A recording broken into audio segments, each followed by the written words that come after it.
bồi pa thong in kan nung kan chol bồi pa thong in dam na kan pu bồi pa thong in hangam te le giang dam ten ni fa ni thar chung a kan ruai a that nak mui do kan hu ter hallelujah hallelujah amen kan châu vô chu bồi pa long hi asi rau sung loi big on kho nak to phung chu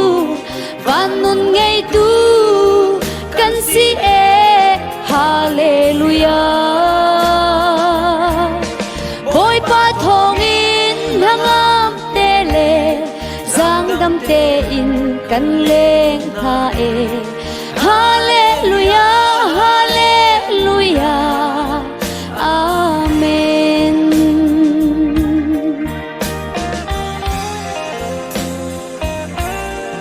in tha lo tha ngai la man si bồi pa Giêsu kan ngei a chung kan her bao mi vial te bồi pa ni a thei hi thil pakhat te long kang hal bồi pa chu kan lei a trăng kan cham bao lai lo hoi tha bi kan ngei kan châu vô chu bồi pa long hi asi rau sung loi bi con kho nak to phung chu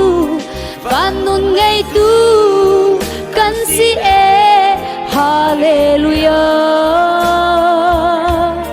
bồi pa thong in hangam te le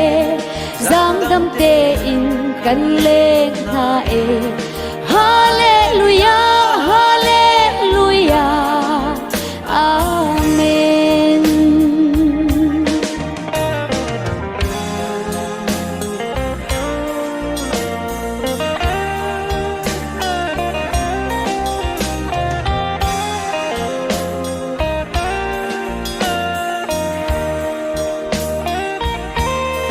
in tha lo tha ngai la man si bồi pa Giêsu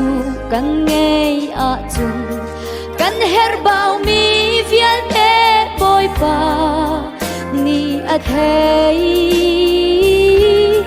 hi thil pakhat te long kang hal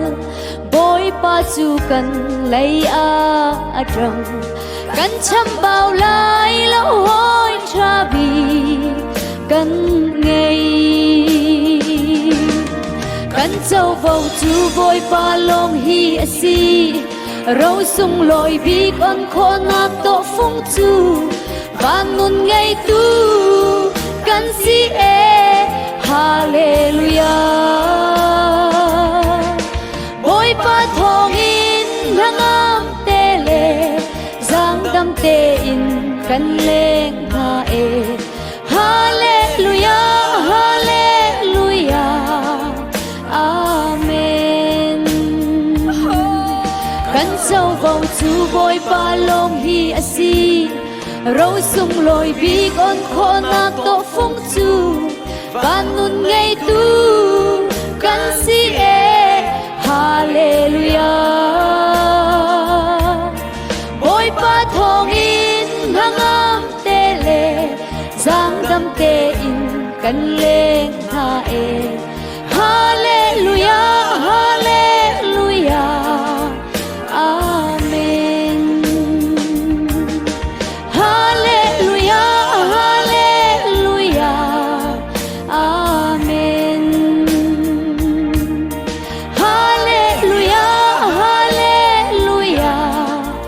amen Ôi bạn ấy super nak chau di se